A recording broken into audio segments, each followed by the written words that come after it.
अध्याय 8 गति। कक्षा 9 की किताब में, विज्ञान की किताब में ये 8वां अध्याय है गति, और फिजिक्स का पहला अध्याय भी कह सकते हैं आप।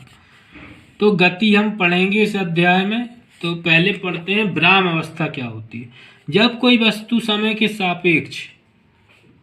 साथ हमारे सापेक्ष स्थिति परिवर्तन ना करे तो वह विराम अवस्था होती है। यदि कोई वस्तु हमारे साथ में, जब हम उसको देख रहे हैं और वो अपनी स्थिति परिवर्तन ना करे, एक जगह जहाँ थी वहीं रहे, तो वह विराम अवस्था में होती है।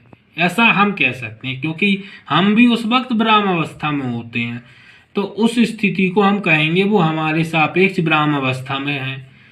गतिमान वस्तु या गति अवस्था। जब कोई वस्तु समय के सापेक्ष स्थिति परिवर्तन करती है तब वह गतिमान होती है। समय के सापेक्ष स्थिति परिवर्तन करे। यदि हम कहें कि कोई वस्तु हम देख रहे थे बिंदु ए पर थी, कहाँ दिखाएं, यहाँ देखिए, हाँ बिंदु ए पर थी, हम 10 सेकंड बाद देख रहे हैं वो खिसक के बी पे पहुंच गई, तो वस्तु गतिमान है। इसका मतलब वस्तु अपनी जगह बदल रही है धीरे धीरे, तो वस्तु गति कर रही है। गति कई प्रकार की होती हैं। यदि ये जैसे वृत्तीय पथ पर कोई गति कर सकती है, मान लो एक गोला होता है ना, जो ये देखिए गोला, ये वृत्त होता है। इस पथ पे अगर कोई वस्तु गति करेगी वो होगा वृत्तीय पथ। और अपने ही इर्द गिर्द घूमे तो वो घूर्णन गति बन जाएगी। वृत्तीय गति, घूर्णन गति। तो ऐसी स्थिति में वो उसको एक अक्ष मिल जाएगी, वो अक्ष के इर्द गिर्द घूमेगी, तो ऐसी गति को हम घूर्णन गति कहेंगे। सरल रेखीय गति। जब कोई वस्तु अपनी दिशा ना बदले, मतलब बिल्कुल सीधी चलती जाए, एकदम सीधी, तो वो कहलाई सरल रेखीय गति। हम ऐसी ही गतियों का अध्ययन करेंगे इस अध्याय में।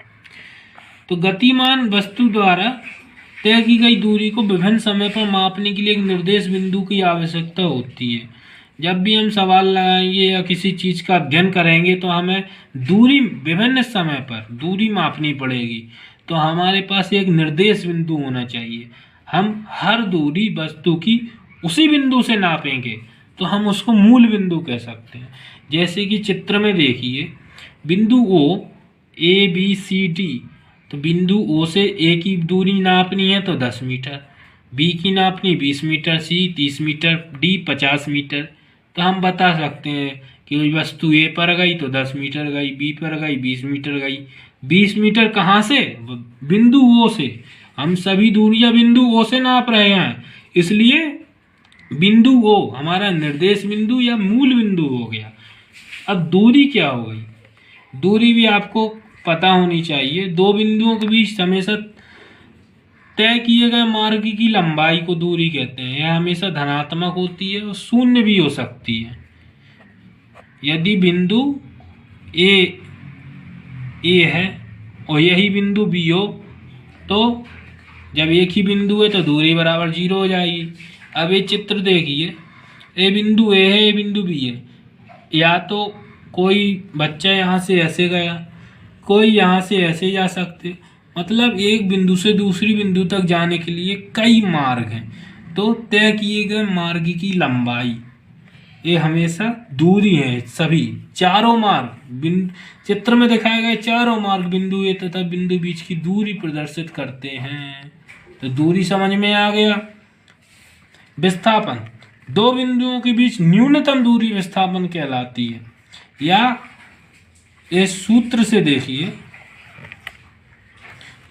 से देखिए, अंतिम स्थिति माइनस प्रारंभिक स्थिति। किसी भी वस्तु की अंतिम स्थिति और प्रारंभिक स्थिति के अंतर को विस्थापन कहते हैं।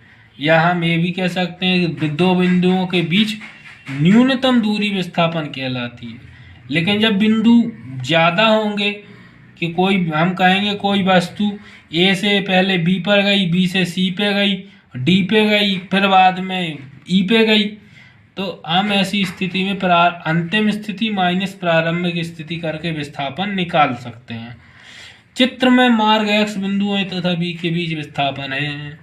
जैसे बिंदु A और बिंदु B, A मार्ग है y B तक जाने का, A z मार्ग है, A x मार्ग है, तो न्यूनतम दूरी वाला मार्ग है x, तो यही हो गया इसका विस्थापन।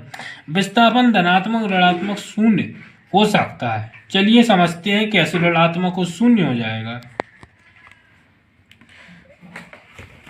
हाँ, यहाँ पे देखिए चित्र बना है बिंदु O और बिंदु A, तो इस तरफ ये धनात्मक और इस तरफ ये ऋणात्मक। अगर कोई व्यक्ति A की तरफ चलता है, अगर कोई व्यक्ति A की तरफ चलता है तो विस्थापन 5 मीटर धनात्मक। अगर कोई व्यक्ति B की तरफ चलता है तो विस्थापन -5 मीटर हो जाएगा, मतलब ऋणात्मक हो गया। A की तरफ चला धनात्मक, B की तरफ चला ऋणात्मक। अगर O से A पर जाता है, पहले इस तरफ गया, फिर A से B तक जाता है, फिर A से उल्टा B तक गया, तब विस्थापन निकालने को कह दे तो हम कहेंगे पहले O से A तक गया यानी +5, फिर A से B तक गया, उल्टा गया -10, 5 में से 10 घटा देंगे तो -5 मीटर, ये हमारा विस्थापन आ गया। अंतिम स्थिति माइनस प्रारंभिक स्थिति, ये हो गया विस्थापन। तो ऐसे हम विस्थापन निकाल सकते हैं।